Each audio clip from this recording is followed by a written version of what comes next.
do cabelo verde, segurem as pompas que vai começar a resenha de Viva! A vida é uma festa!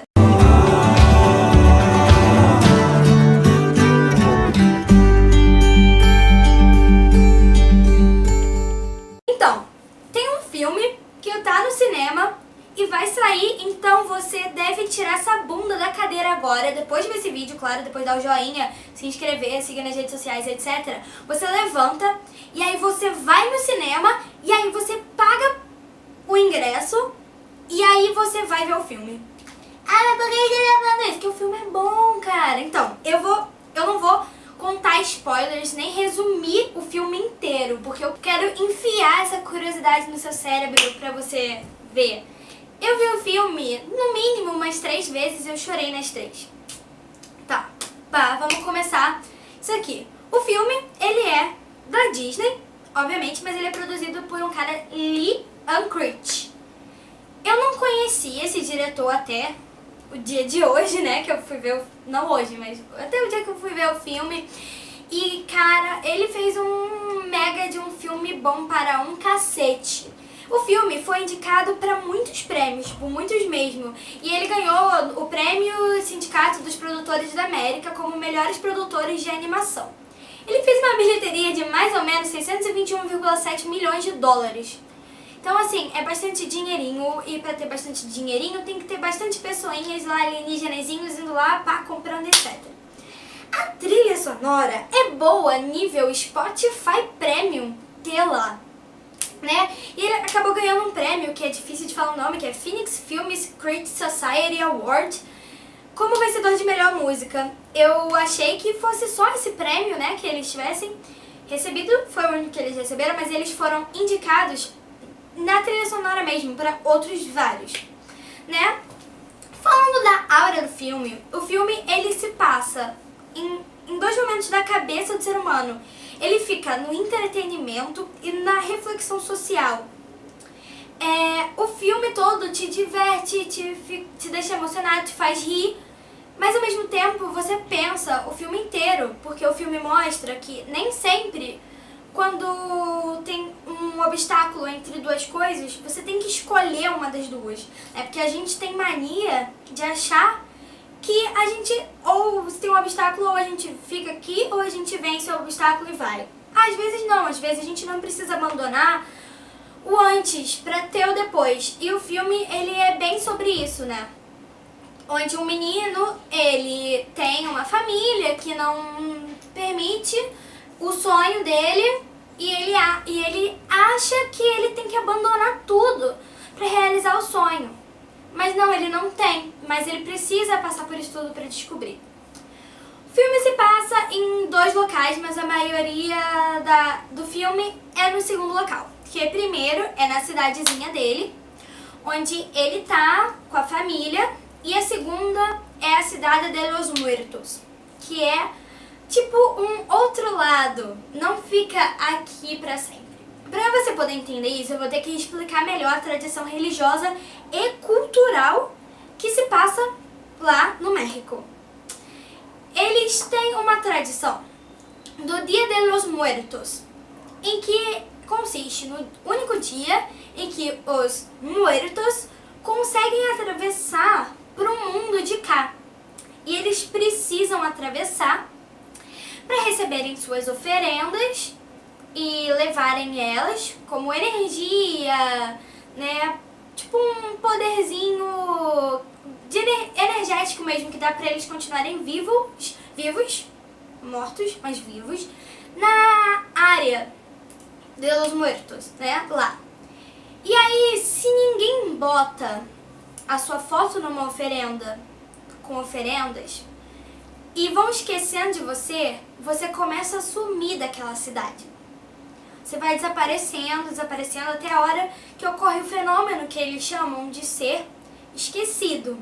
E aí você some de lá e o filme deixa aquele mistério, né? Pra onde que eles vão depois dali, e eles não respondem. O menino chega a perguntar, mas eles não respondem mesmo.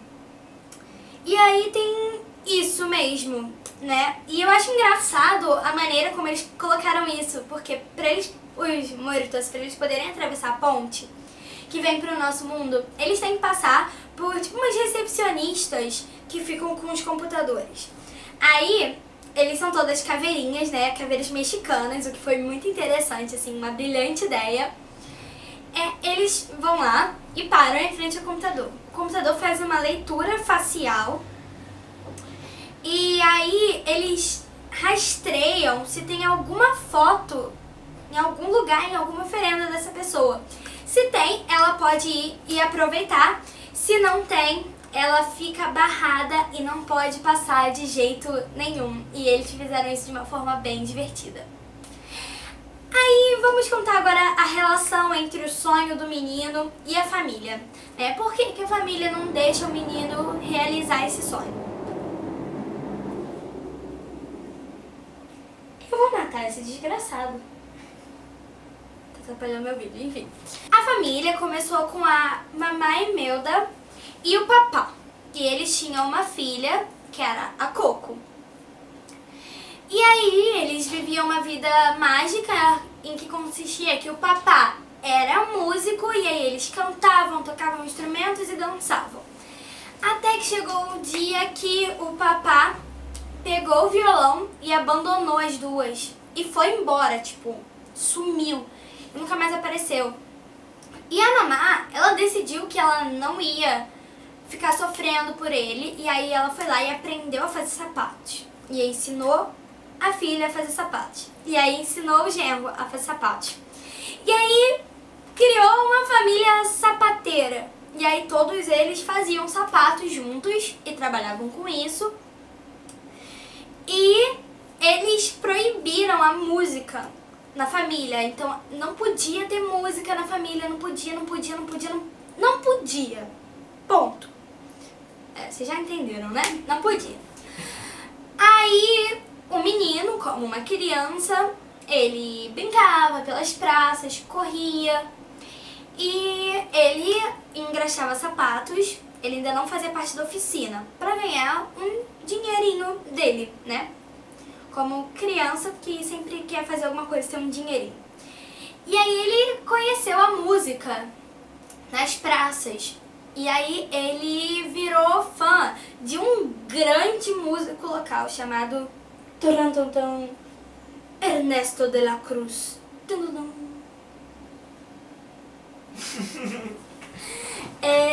E aí ele ficou obcecado pelo Ernesto La Cruz, mais bonitinho falar.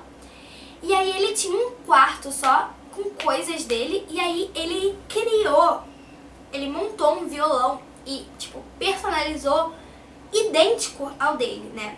E ele aprendeu a tocar as músicas dele, do La Cruz, vendo vídeos do La Cruz tocando. O La Cruz morreu de uma forma bem engraçada e bem tosca, mas eu vou deixar vocês verem isso no filme, porque a graça vai ser vocês rindo. Aí o menino era obcecado por ele, e ele tinha esse sonho de ser músico. A meta da vida dele era ser músico. Aí você pensa, mano, é um sonho bobo, né? É só chegar na família e falar. Não. O filme, ele já começa num boom. É tipo nada de música. Então, começa o primeiro clímax, praticamente, do filme. O menino tinha um cachorrinho de rua vira-lata chamado Dante.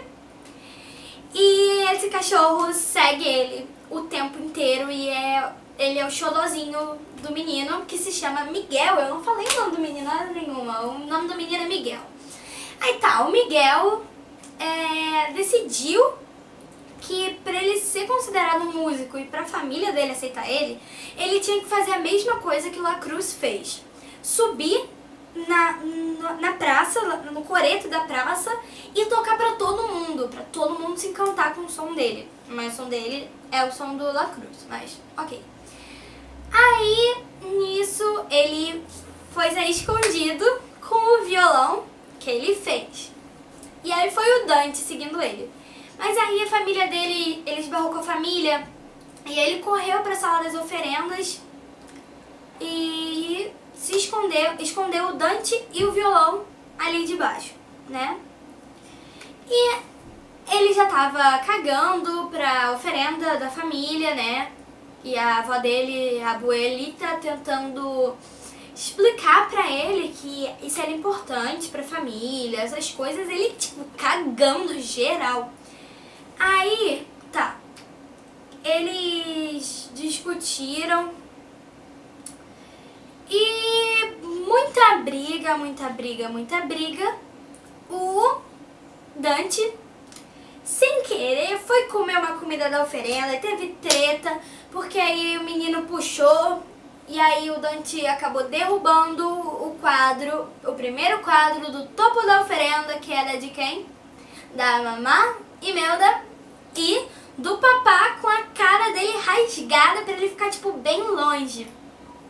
Nessa treta toda que aconteceu do menino tentando fugir, ele descobriu que o papá que tava na foto, quando ele desdobrou a foto, tava com o violão do Dela Cruz. Então ele falou, cara, meu tataravô é o Dela Cruz. E aí ele brigou com a família, ele disse que ele não queria saber, não sei o que lá, brigou, pá, fugiu. E aí ele chegou a uma parte bem engraçada, que ele começa a pedir violão pra todo mundo, ninguém queria emprestar o violão pro menino. Quem vai emprestar o violão pra uma criança que ninguém conhece, né? Mas enfim, aí ele, inteligente, né? Miguel é um menino muito inteligente, ele invadiu o túmulo, aquelas casas de cemitério que tem para as pessoas importantes e com dinheiro. Ele quebrou o vidro, entrou pra roubar o violão. Na hora que ele roubou o violão, pá, ele sentiu um negócio. Aí todo mundo viu que o violão tava mais lá, começaram a entrar. Todo mundo começou a atravessar ele. Aí ele saiu, pá, um monte de caveira. Ele sem entender nada, tipo, saiu desesperado e acabou esbarrando com a família dele que tava morta, com a foto na oferenda. E aí, elas reconheceram ele, né? Não ele. Reconheceram ela, né? Porque eram caveiras, tá?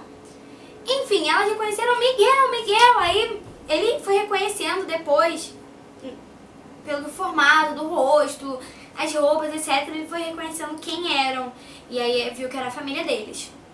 E aí chegaram os dois tios dele, mortos, que eram gêmeos, né, caveirinhas, chegaram falando que a mamá não conseguiu atravessar. Aí eles foram correndo lá resolver a situação. E aí ela tava pé da vida, brigando lá com todo mundo, porque a foto dela sempre tá na oferenda. E a família dela não ia tirar por nada, que ela tava errado.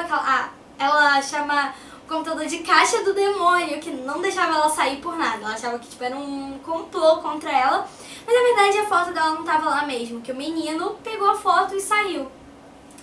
Aí, pra ele conseguir voltar à vida normal, ele tinha que receber uma bênção da família. E aí a condição da mamá era que ele voltasse, botasse a foto dela na oferenda e nunca mais tocasse música de novo. Ele aceitou, e aí quando ele voltou, ele pensou, tipo, que maluquice, pegou o violão de novo. Aí ele voltou pra lá de novo. Aí ele percebeu que, né, ele só ia conseguir ser um músico se ele tivesse a bênção de um músico.